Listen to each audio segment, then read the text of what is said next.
Hello नमस्कार, Partha academy के YouTube channel पर मैं निकिता सिंह आप सभी का स्वागत करती हूं। कैसे हैं आप सभी? उम्मीद करती हूं आप सभी स्वस्थ होंगे। आज से हम शुरू करेंगे जनरल साइंस। ये सेशन आपके लिए बहुत ही इंपॉर्टेंट एवं इंटरेस्टिंग रहेगा। हम शुरू करते हैं आज से ह्यूमन ब्लड। तो जो ब्लड है, सबसे पहले हम ये जानें कि ब्लड के अध्ययन को क्या कहते हैं। तो जो ब्लड का अध्ययन है उसको हम कहते हैं हेमेटोलॉजी। ठीक है, जैसे हम अगर पढ़ेंगे कि कोशिका के अध्ययन को क्या कहते हैं तो उसे साइटोलॉजी बोलेंगे। ऊतक के अध्ययन को क्या कहते हैं तो हिस्टोलॉजी बोलेंगे। हड्डियों के अध्ययन को क्या कहते हैं तो ऑस्टियोलॉजी बोलेंगे। वैसे ही जब हम रक्त का अध्ययन करते हैं तो उसे हम बोलते हैं हेमेटोलॉजी। इससे हमें ये समझ में आ रहा है कि हम किसी भी चीज़ का अध्ययन करते हैं तो उसमें लास्ट में लगाते हैं लॉजी। ओके, जो सेरोलॉजी है, serology is the study of blood serum. ठीक है, और हेमेटोलॉजी जो है वो haematology is the study of blood या ब्लड डिसऑर्डर। ओके, देन उसके बाद हम जानते हैं कि जो रक्त है वो होता क्या है। ओके, तो हमारा शरीर जो है वो बना है किससे? कोशिकाओं से। ये सभी को पता होगा।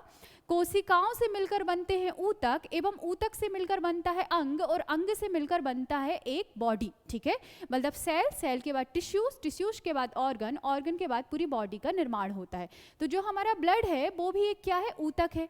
लेकिन ऊतक कौन सा है? क्योंकि हमारी पूरी बॉडी अलग अलग सेल से बनी है। हेयर अलग सेल से बने हैं, नेल्स अलग सेल से बने हैं, स्किन अलग सेल से बनी, लीवर का अलग सेल है, किडनी का अलग सेल है। वैसे ही हमारा जो ब्लड है वो अलग सेल से मिला है। फिर बहुत सारे सेल इकट्ठे होकर क्या बनाए होंगे? टिश्यूज बनाए होंगे। फिर टिश्यूज ही तो किसी चीज का निर्माण करते हैं। तो जो हमारा ब्लड है वो भी क्या है? टिश्यूज है। लेकिन कौन सा टिश्यूज है? तो ये है एक संयोजी ऊतक, मतलब कनेक्टिव टिश्यूज। ठीक है, क्योंकि पूरी शरीर में कनेक्ट है, पूरी बॉडी में कनेक्ट है। एवं कौन सा है? ये द्रवीय संयोजी ऊतक है। ओके, मतलब कि हमारा जो ब्लड है वो क्या है? एक द्रवीय संयोजी ऊतक। ठीक है, देन उसके बाद जो इसका पीएच मान है वो है 7.4, है ना। 7 के नीचे अगर कोई भी पीएच मान आता है तो वो एसिडिक होता है। 7 के ऊपर कोई भी पीएच मान जाएगा तो वो क्या हो जाएगा? बेसिक हो जाएगा, मतलब क्षारी हो जाएगा। तो इसका पीएच मान है 7.4, हल्का क्षारी है। ठीक है, टेस्ट में हल्का सा सॉल्टी लगता है। देन उसके बाद इसकी जो प्रकृति है या फिर इसका जो नेचर है वो है एक प्राकृतिक कोलाइड। ठीक है, या नेचुरल कोलाइड। जो कोलाइड है वो क्या है? उसको मतलब कोलाइड को हम 100% नहीं छान सकते। आप ब्लड को छानिए वो पूरा नहीं छनेगा, उसमें कुछ पार्टिकल भी होते हैं जिनको हम आरबीसी, डब्ल्यूबीसी, प्लेटलेट्स बोलते हैं। इसका मतलब क्या है? कोलाइड्स है ये, जो कि 100% नहीं छन सकता, क्योंकि उसमें क्या होते हैं? कुछ कण होते हैं, पार्टिकल्स होते हैं। देन उसके बाद जो ब्लड है उसका निर्माण कहाँ होता है? तो जो ब्लड है उसका निर्माण दो जगह होगा। जब भ्रूण अवस्था में होगा तब ब्लड का निर्माण लीवर में होता है, मतलब जब हम मम्मी के पेट में रहेंगे, गर्भ में रहेंगे, उस टाइम पर जो निर्माण है वो कहाँ पर होगा? लीवर में होगा, क्योंकि उस टाइम पर हमारी बोन्स अच्छे से नहीं बन पाती है। और बोन्स के अंदर ही क्या होता है? बोन मैरो होता है। तो बोन मैरो उस टाइम पर सही से डेवलप नहीं हो पाएंगी, तो उस टाइम पर कहाँ पर बनेगा? ये लीवर में बनेगा।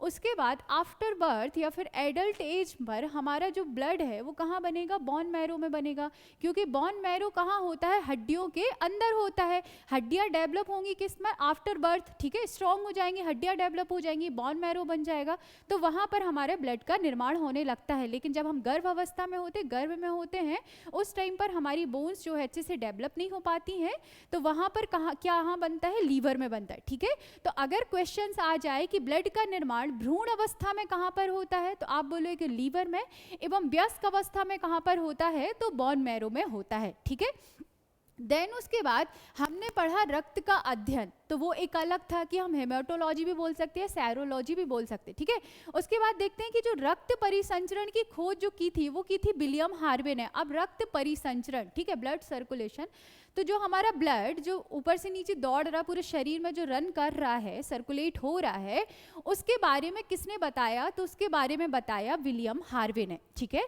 उसके बाद कलर तो सभी को दिखता होगा कि हमारे ब्लड का कलर क्या है? रेड है। तो जो रेड है वो किसकी वजह से? हीमोग्लोबिन की वजह से, क्योंकि हमारे ब्लड में आरबीसी पाई जाती है और आरबीसी में ही क्या पाया जाता है? हीमोग्लोबिन पाया जाता है, जिसकी वजह से हमारा ब्लड कैसा होता है? रेड होता है। उसके बाद जो टेस्ट है वो कैसा होता है? सॉल्टी होगा। सभी ने टेस्ट करके देखा होगा, तो ब्लड का टेस्ट कैसा होता है? सॉल्टी होता है, क्योंकि उसमें क्या प्रेजेंट होता है? NaCl। तो ब्लड का कलर रेड होता है, किसकी वजह से? हीमोग्लोबिन की वजह से। ब्लड का जो टेस्ट सॉल्टी होता है वो किसकी वजह से? NaCl की वजह से। ओके, उसके बाद ब्लड का ग्रेवयार्ड या कब्रगाह किसे कहते हैं? तो वो होता है स्प्लीन। ठीक है, क्योंकि जब हमारा ब्लड है, ब्लड का जो आरबीसी है, जब वो मरता है तो उसको क्या है कि कहीं पर उसको कब्रगाह चाहिए रहती है। तो जो ब्लड का कब्रगाह है या फिर हम ब्लड बैंक बोल सकते हैं, वो क्या हमारा स्प्लीन है, ठीक है। मलेरिया होने पर इसी में परेशानी आती, यही डैमेज होता है। देन उसके बाद जो ब्लड है वो बॉडी का कितना पार्ट है ना, हमारा शरीर है, कहीं हड्डियां हैं, पूरा शरीर हड्डियों से मिलकर बना है, ठीक है, और ब्लड से मिलकर बना है। हमारे शरीर में वाटर भी प्रेजेंट है, ठीक है, फैट भी है, प्रोटीन भी है, कार्बोहाइड्रेट भी है, तो सबका अलग अलग पार्ट है। तो वैसे ही जो ब्लड का पार्ट है वो कितना है, 7 to 8%, ठीक है। हर एक पॉइंट में अलग अलग क्वेश्चन छिपे हुए हैं, आप सभी को ध्यान से पढ़िए और ध्यान से समझिए, ठीक है। अब बात करते हैं ब्लड का। तो जो ब्लड है वो मेल में कितना होता है, फीमेल में कितना होता है, ठीक है। तो जो मेल में ब्लड होगा वो होगा 5.5 लीटर और जो फीमेल में होगा वो 5 लीटर होगा। अब क्वेश्चन आएगा मेल और फीमेल में ब्लड का कितना अंतर होता है, तो ½ लीटर का अंतर होता है ना। इसी वजह से जो हीमोग्लोबिन है वो मेल का होता है 14 ग्राम नॉर्मल और जो फीमेल का होगा वो होगा 13 ग्राम, ठीक है। ये चीज़ हमको याद रखनी। मेन क्वेश्चन क्या है कि मेल एवं फीमेल के ब्लड में कितना अंतर होता है, तो ½ लीटर का अंतर होता है। देन उसके बाद हम ऑल ओवर वर्क की बात कर रहे हैं ना, जो वर्क जो हम बात कर रहे हैं कि रक्त के कार्य क्या हैं। अब देन उसके बाद जब हम ब्लड का अलग अलग क्लासिफिकेशन पढ़ेंगे तो हम उनके अलग अलग कार्य पढ़ेंगे, लेकिन ऑल ओवर अगर कोई पूछे कि ब्लड का कार्य क्या है तो हम बोल सकते हैं कि ब्लड क्या है, हमारा टेम्परेचर मेंटेन करता है ना, तापमान नियंत्रण करता है, ठीक है। देन उसके बाद हम बोल सकते हैं पोषक पदार्थ का परिवहन। अब हमने खाना खाया, खाना खाने के बाद खाना क्या होगा, छोटी आंत में जाके पूरी तरह से पाचन कहाँ होता है, छोटी आंत में होता है। छोटी आंत में पूरी तरह से पाचन होने के बाद जो अवशोषित होगा वो हमारे ब्लड में ही जाएगा, मतलब जो खाना का जो हमारा न्यूट्रिशन है वो हमारे किस में जाएगा, ब्लड में जाएगा, जो कि कार्बोहाइड्रेट ग्लूकोज के फॉर्म में टूटकर ब्लड में ही क्या होता है, रन करता है, ठीक है। तो पोषक पदार्थों का परिवहन ही कौन करेगा, ब्लड करेगा, ठीक है। हमने जो खाना खाया, प्रोटीन खाया, कार्बोहाइड्रेट खाया, फैट लिया, अलग अलग चीज़ें ली, ठीक है, वाइटामिन्स लिए, तो उसका परिवहन, उसको कोई ना कोई चीज़ तो चाहिए, तो कौन ले जाएगा, ब्लड ही ले जाएगा, ठीक है। देन उसके बाद गैसों का परिवहन, ठीक है। हमने सांस ली, ऑक्सीजन लिया, कार्बन डाइऑक्साइड छोड़ा, लेकिन जब हमने सांस ली, ऑक्सीजन लिया, तो वो तो मेन फेफड़ों तक ही जाएगा, है ना, लंग्स तक ही जाएगा। लेकिन लंग्स के बाद जो हमारी पूरी बॉडी में जो ऑक्सीजन लेकर जा रहा है वो कौन लेकर जा रहा है, ब्लड ही लेकर जा रहा है, ठीक है। तो इसका मतलब हमें ये समझ में आ गया कि गैसों का परिवहन भी कौन करता है, हमारा ब्लड ही करता है। और जो हर एक सेल्स में क्या है, ऑक्सीजन से कार्बन डाइऑक्साइड बनी, तो वो कार्बन डाइऑक्साइड वापस जो हमने सांस छोड़ी वो कौन वापस फेफड़ों तक लेकर आ रहा है, तो ब्लड ही लेकर आ रहा है, क्योंकि जो हमने नॉर्मल ऑक्सीजन ली वो मेन कहाँ तक जाएगी, लंग्स तक ही जाएगी। उसके बाद कौन लेकर जाएगा, पूरी बॉडी में वो ब्लड लेकर ही जाएगा। फिर उसके बाद बात करते हैं हार्मोन्स का परिवहन, ठीक है। अब इतना तो सभी को पता होगा कि जो हार्मोन्स है वो कैसा है, उसमें जो जहाँ से हार्मोन्स निकलते हैं, जिन ग्लैंड से हार्मोन्स निकलते हैं, जिन ग्रंथियों से हार्मोन्स निकलते हैं, वहाँ नलिकाएं नहीं पाई जाती हैं। मतलब हार्मोन्स किस में मिक्स होकर जाएगा, ब्लड में मिक्स होकर जाएगा, उसकी अपनी खुद की कोई डक्ट नहीं होती, ठीक है। जो ग्लैंड्स हैं जो हार्मोन सीक्रेट करती है उनकी खुद की डक्ट नहीं होती, तो वो किसमर जाएगा मिलकर, वो जाएगा किसमर, वो जाएगा ब्लड में मिलकर पूरे शरीर में रन करेगा। तो हार्मोन्स का परिवहन भी कौन करता है, ब्लड ही करता है। देन उसके बाद बात करें रोगों से रक्षा, ठीक है। तो हम अभी बात कर रहे हैं, हम खाना खा रहे हैं, ठीक है। तो हर चीज़ में कुछ ना कुछ रोगाणु भी होते हैं, कुछ ऐसे बैक्टीरिया भी होते हैं जो हमारे लिए हानिकारक हैं। अब अगर छोटी छोटी चीज़ें हम ले रहे हैं और हमारे ब्लड में ऐसी कोई चीज़ नहीं है जो हमको उस चीज़ से डिफेंड करेगी, तो हम तो जल्दी बीमार पड़ जाएंगे। मतलब ब्लड में एक WBC पाई जाती है जो क्या करती है, हमारे शरीर में रोगों से रक्षा प्रदान करती है। मतलब रोगों से रक्षा भी कौन देगा हमको, ब्लड ही देगा। और ब्लड क्लॉट करना, ठीक है, एवं ब्लड का ये भी काम होता है कि वो क्या करता है, क्लॉट करता है। जैसे हमको कट गया या हमें कुछ ऐसी चोट आ गई जहाँ से ब्लड बहने लगा, तो वो क्लॉट भी कौन करेगा, ब्लड ही करेगा।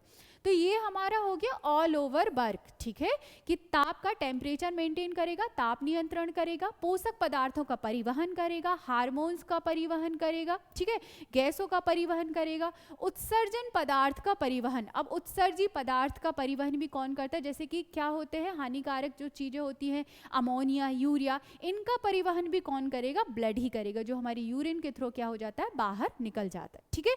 ये मैंने ऑल ओवर वर्क बात की है। अब हम बात करते हैं कि जो ब्लड है वो 2 टाइप से डिवाइड है, ठीक है।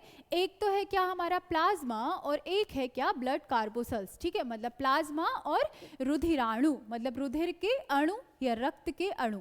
तो सबसे पहले हम पढ़ेंगे किसके बारे में, प्लाज्मा के बारे में। अभी एक क्लासिफिकेशन जान लो कि जो ब्लड है वो 2 पार्ट में डिवाइड है, एक प्लाज्मा और रुधिराणु। जो प्लाज्मा है वो ब्लड का 60% है, या फिर हम ये बोल सकते हैं 55 to 60% है। और जो ब्लड कार्बोसेल्स हैं या फिर जो रुधिराणु है वो कितने हैं, 40 से 45% हैं, ये अपन मान के चलते हैं, ठीक है।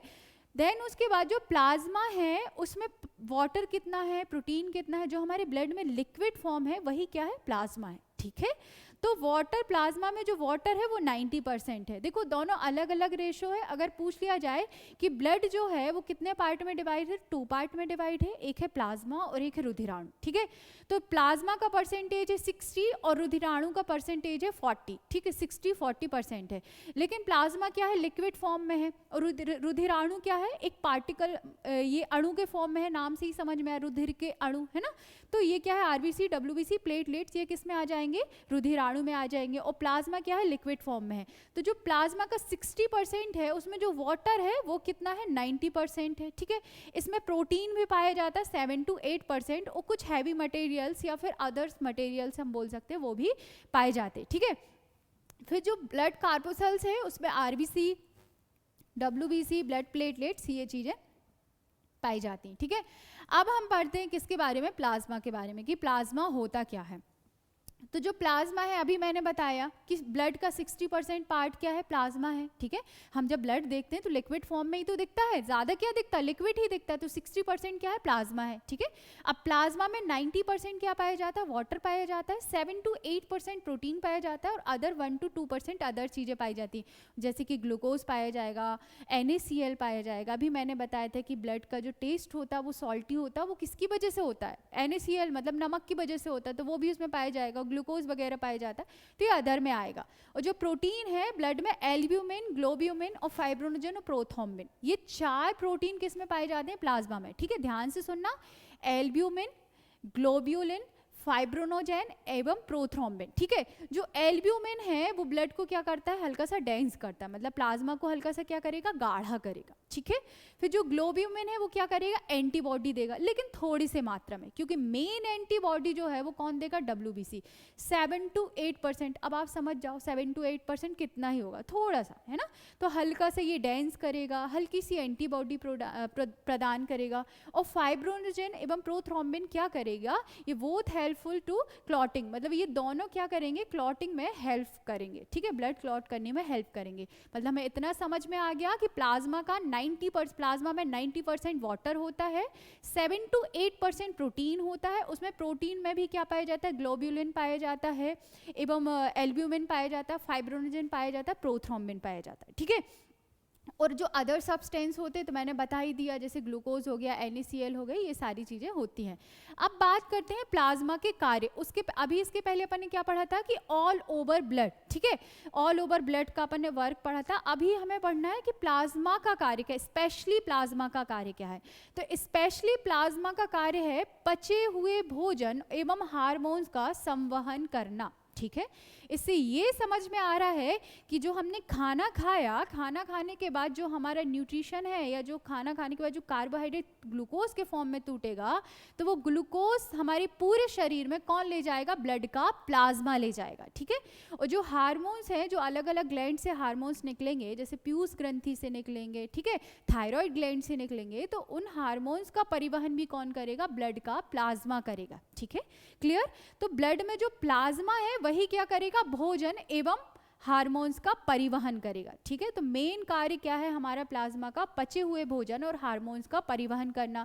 फिर इसमें कार्बनिक और अकार्बनिक पदार्थ होते हैं, मतलब जो हमारा भोजन है हमने कुछ उसमें ऑर्गेनिक भी लिया और इनऑर्गेनिक भी लिया, है ना, जो कुछ कार्बनिक पदार्थ भी लिया और कुछ अकार्बनिक पदार्थ भी लिया।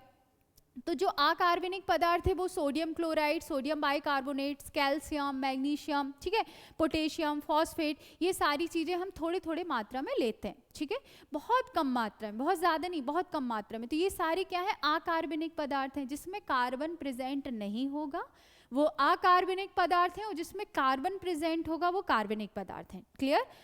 उसके बाद हम बात करते हैं कार्बनिक पदार्थ, तो जैसे प्रोटीन हो गया, ग्लूकोज हो गया, फैटी एसिड हो गया, ग्लिसरॉल हो गया, ये सारे क्या है कार्बनिक पदार्थ हैं। तो ये सब हमारे किस में पाए जाएंगे, भोजन में ही पाए जाएंगे, ठीक है।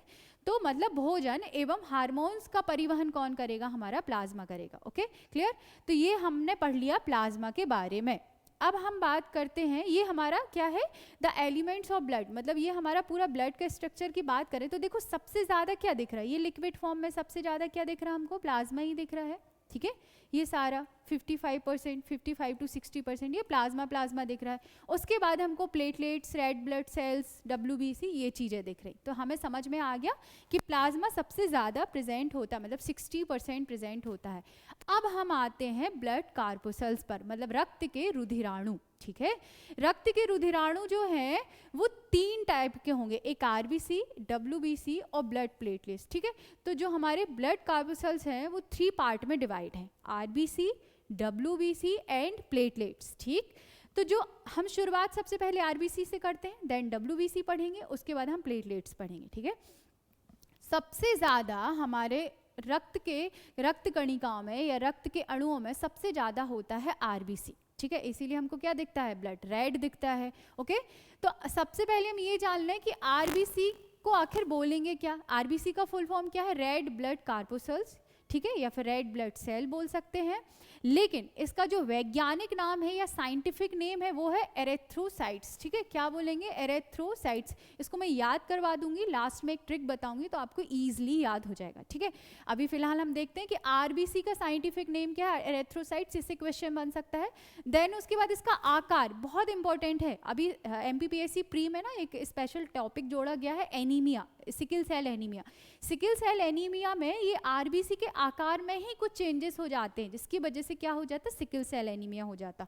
तो हमें जानना है या हमें बहुत अच्छे से ध्यान रखना है कि जो RBC का आकार है वो कैसा है, उभयतल है या बायकॉनकेव बोल सकते हैं, या छोटी चपटी गोल, ठीक है। एल्पेनलिबे टॉफी सबने देखी होगी, उसी के जैसा होता है, मतलब ऐसे गोल होती है, बीच से ऐसे चपटी हुई होती है, ठीक। तो हमें समझ आ गया कि इसका आकार कैसा होता है, छोटी होती, चपटी होती और गोल होती है, फिर हम उभयतल भी बोल सकते हैं। देन उसके बाद जो RBC है, RBC में केंद्रक नहीं पाया जाता। देखो मैंने शुरू में ही बताया कि हमारी बॉडी का सबसे पहले क्या आएगा, सेल आएगा, बहुत सारे सेल मिलकर टिश्यूज़ बनाएंगे, फिर बहुत सारे टिश्यूज़ मिलाकर अंग बनेगा और फिर पूरे अंग मिलकर एक बॉडी का निर्माण हो जाएगा। और हमारा ब्लड भी क्या है, एक सेल ही है और बहुत सारे सेल मिलकर एक टिश्यूज़ बनाए हैं, जिसे हम क्या बोलेंगे, संयोजी ऊतक, ठीक है। द्रव्य संयोजी ऊतक, लिक्विड कनेक्टिव टिश्यूज, वही हमारा क्या है, ब्लड है, ठीक है। तो हमें इतना तो पता है भाई, सेल से मिलकर क्या बना था, ब्लड बना था। और सेल में क्या होता है, केंद्रक होता है।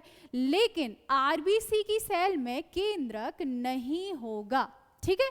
हमें ये ध्यान रखना है कि जो RBC है, रेड ब्लड सेल्स है, उसकी सेल में केंद्रक नहीं होगा। एक अपवाद है कि ऊंट और लामा जो है उसके सेल में केंद्रक होता है, ये चीज आप याद रखना।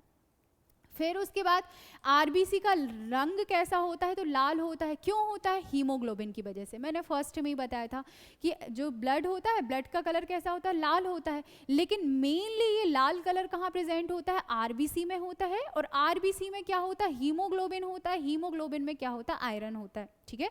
तो RBC का रंग कैसा होता है, लाल होता है। किसकी वजह से, हीमोग्लोबिन की वजह से। इसका टाइम पीरियड या जीवन काल जो है वो होगा 20 से 120 दिन, ठीक। देन उसके बाद इसका निर्माण कहाँ पर होगा, तो कहाँ होगा, अस्थि मज्जा में। पहले ही मैंने बताया शुरुआत में ही कि जन्म के पहले ब्लड का निर्माण लीवर में होगा एवं जन्म के बाद ब्लड का निर्माण अस्थि मज्जा में होगा या बोन मैरो में होगा। क्योंकि जो बोन मैरो है वो किस में पाई जाती है, हड्डियों में पाई जाती है। जन्म के बाद ही हमारी हड्डियां डेवलप होंगी और हमारी बोन मैरो अच्छे से बनेगी, जो कि ब्लड का निर्माण करेगी। लेकिन जन्म के पहले बोन मैरो अच्छे नहीं रहेगी, तो कहाँ पर होगा, वो लीवर में होगा। तो दो अपने आप में क्वेश्चन है, जन्म के बाद अस्थि मज्जा एवं जन्म के बाद लीवर में होगा, ठीक है।